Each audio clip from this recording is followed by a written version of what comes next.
देश के प्रति, भारत के प्रति वफादार नहीं है। वफादारी के नाते वो काम नहीं करते हैं। खाते यहाँ हैं लेकिन तो काम करते हैं पाकिस्तान का। यही देख लीजिए। सकते हैं कि मुसलमान वफादार नहीं है देश के प्रति। मैं सबकी बात नहीं कर रहा हूँ कि सभी मुसलमान वफादार नहीं हैं। जो सेना में भर्ती हुए थे, रसूल भर्ती हुए थे, उसने पाकिस्तान के साथ जंग लड़ा और लड़ करके अपने को साबित किया कि मैं मुसलमान हूँ, मेरा ईमान ठीक है, मैं ठीक हूँ। लेकिन जो वहाँ के मुसलमान खाते भारत की हैं और गाते हैं पाकिस्तान का। और इस नाते पाकिस्तान जितनी आबादी है, हमारे यहाँ 24 करोड़ केवल उत्तर प्रदेश की आबादी है और पूरे पाकिस्तान की आबादी 24 करोड़ के लगभग है। नमस्कार, आज हमारे साथ भाजपा के पुराने नेता कह लें या दिग्गज नेता कह लें, डॉक्टर नागेंद्र सिंह जी हैं। और आज हम बात करेंगे आतंकी हमला जो कुछ दिन पहले पहलगाम में आतंकी हमला हुआ था, जिसके बाद दोनों देशों के बीच तनाव जारी है। इस पर आज हम चर्चा करेंगे और ख़ास बात करेंगे। सबसे पहले आपका स्वागत है हमारे चैनल में। तो आतंकी हमला हुआ था पहलगाम पे और वहाँ जितने घूमने के लिए लोग गए थे, हनीमून मनाने के लिए गए थे, काफ़ी लोगों को मारा गया। लेकिन पहला सवाल हमारा ये है, उसमें एक सवाल निकल के ये आता है कि वहाँ सुरक्षा व्यवस्था क्या थी या नहीं थी। अगर सुरक्षा व्यवस्था थी तो उसमें इतने लोग मारे क्यों गए, और नहीं थी तो क्यों नहीं थी? क्योंकि जहाँ हमारे देश का जो बताया जाता है कि वो काफ़ी शुरू से ही कश्मीर जो है, जम्मू कश्मीर एक उसको विवादित जगह माना जाता है। ऐसे हमले आते हैं, ऐसे लोग होते हैं वहाँ पे। वहाँ कुछ लोगों की मानसिकता भी कुछ आधा पाकिस्तानी आधा हिंदुस्तानी है। तो ऐसे जगहों पे जहाँ लोग जाके वहाँ पे सैर करने जाते हैं, हनीमून मनाए जाते हैं, वहाँ पे सुरक्षा की व्यवस्था क्यों नहीं थी? सुरक्षा में हल्की चूक हुई है, इसको हम लोग नकार नहीं सकते हैं। इसलिए चूक हुई कि वहाँ जो है जम्मू कश्मीर एक कह लीजिए कि टेररिस्ट स्थान है और टेररिस्ट स्थान के नाते जो वहाँ सुरक्षा देनी चाहिए, चाहे प्रदेश सरकार की हो चाहे भारत सरकार की हो, तो उतना बड़ी चूक नहीं थी। लेकिन तो वहाँ आदमी खुले विचार से, खुले मन से हनीमून मनाते जाने और अपना जो वहाँ एक पर्यटक स्थान था, जितनी आबादी है वहाँ के लोग, चाहे पहलगाम में दूर दूर पूरे भारत के ही नहीं विश्व के लोग वहाँ दर्शन, वो पर्यटन स्थान मनाने आते हैं। वो घाटी ऐसी इतनी खूबसूरत है तो वहाँ देखने के लिए सभी लोग जाते हैं। लेकिन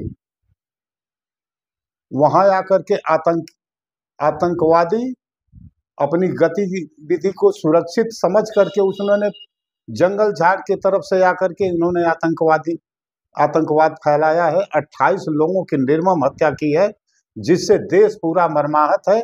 चाहे भाजपा के हों, चाहे सपा के हों लोग, चाहे जो भी हों, वो सभी लोग मर्माहत हैं। इसके लिए घोर निंदा की जानी चाहिए और की जा रही है। और देश के साथ जो गद्दारी किया है उसके साथ उसी तरह का व्यवहार करना चाहिए जिस तरह का उसने किया है। अभी देखा जाए कि उसमें हुआ, उस वक्त एक चीज़ सामने निकल के आई है और बहुत तेज़ी से हवा की तरह पूरे देश में फैल गया और विदेशों तक वो बात चली गई।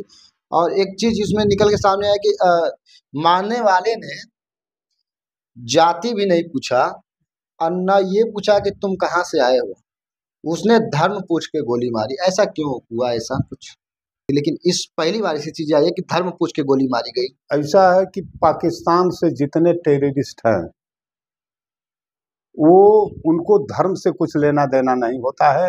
वो हर संप्रदाय के, पाकिस्तान जितनी आबादी है, हमारे यहाँ 24 करोड़ केवल उत्तर प्रदेश की आबादी है और पूरे पाकिस्तान की आबादी 24 करोड़ के लगभग है।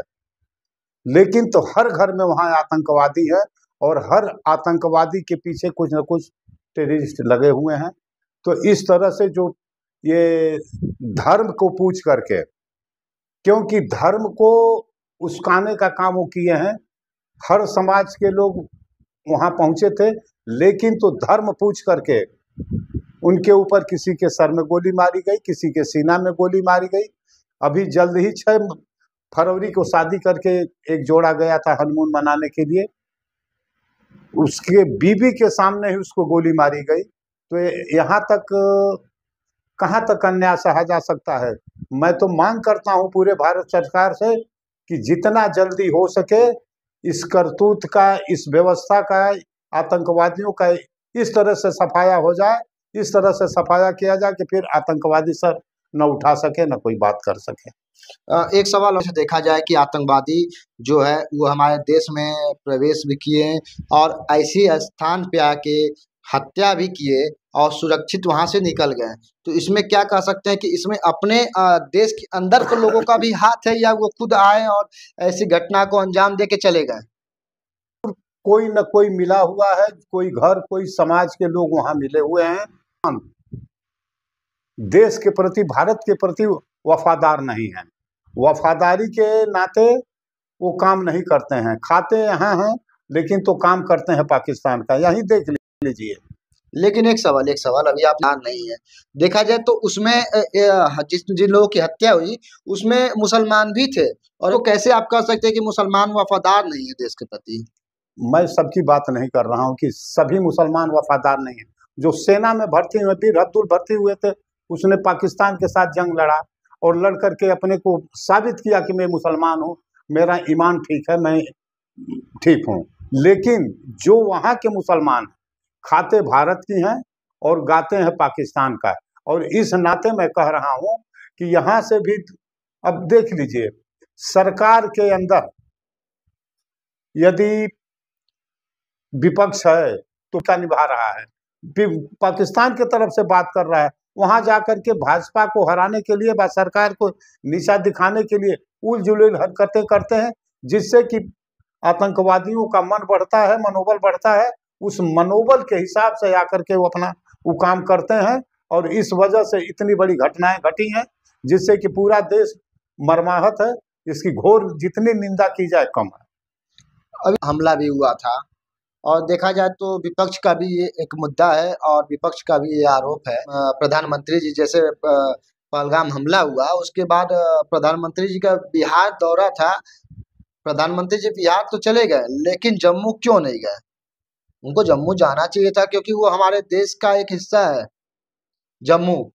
और देश की सुंदरता की अगर बात करी जाए तो जम्मू कश्मीर हमारे देश की सुंदरता को निखारती है। तो ऐसी स्थानों पे जब ऐसे हमले होते हैं तो हमारे प्रधानमंत्री जी बिहार दौरे पे क्यों चले जाते हैं? उनको तो वहाँ जाना चाहिए था, वहाँ पे ऐसे लोगों का सूद लेना चाहिए था, छानबीन करवानी चाहिए थी, लेकिन प्रधानमंत्री जी क्यों बिहार गए, वहाँ क्यों नहीं गए? देखिए, जब विदेश तो पटना में, बिहार में उनका कार्यक्रम पहले से फिक्स था। उस समय, जिस समय आतंकवादी वहां हमला हुआ, तो उसके पहले से बिहार में उनका कार्यक्रम फिक्स था। वो वहीं से अपनी यात्रा छोड़ करके आए, और गृह मंत्री चाहे मनोज सिन्हा जी को, चाहे जितने बड़े उस लेवल के निर्णय, डोभाल से सबको कह करके वो कहे कि वहां करके जा करके गतिविधि देख करके, वहां की सुरक्षा की व्यवस्था में जानकारी लेकर के, वहां अधिकारियों को सचेत करके अपना काम करें, और जितना हो सके, जितना जल्द से जल्द हो सके वहां की व्यवस्था को सुदृढ़ करें, मजबूत करें और आतंकवादियों का सफाया कराएं।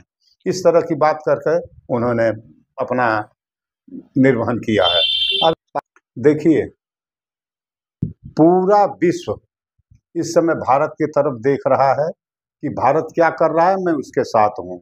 दूसरी बात, भारत जो है, यहाँ के सुरक्षा मंत्री, चाहे गृह मंत्री, चाहे जो भी हो बड़े अधिकारी हैं, चाहे उनके साथ लगे हुए हैं, और धीरे धीरे अपना वो काम करके पाकिस्तान का सफाया कर देंगे।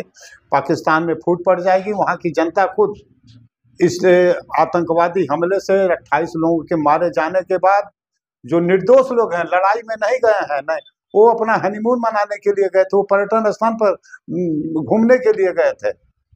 तो इस वजह से उन लोगों के साथ जो जघन्य अपराध हुआ है, पूरा विश्व, चाहे बांग्लादेश हो, चाहे पाकिस्तान, चाहे कोई और देश हो, अमेरिका, रूस, इंग्लैंड, जो भी देश है, सब इसके खिलाफ है। सब भारत के को समर्थन देना चाहते हैं कि भारत किस तरह से उनके ऊपर अटैक करता है, लेकिन भारत भी धीरे धीरे वहाँ आतंकवादी शिविरों को, वहाँ के लोगों को धीरे धीरे मार करके सफाया कर रहा है। शुरुआत हो गई है।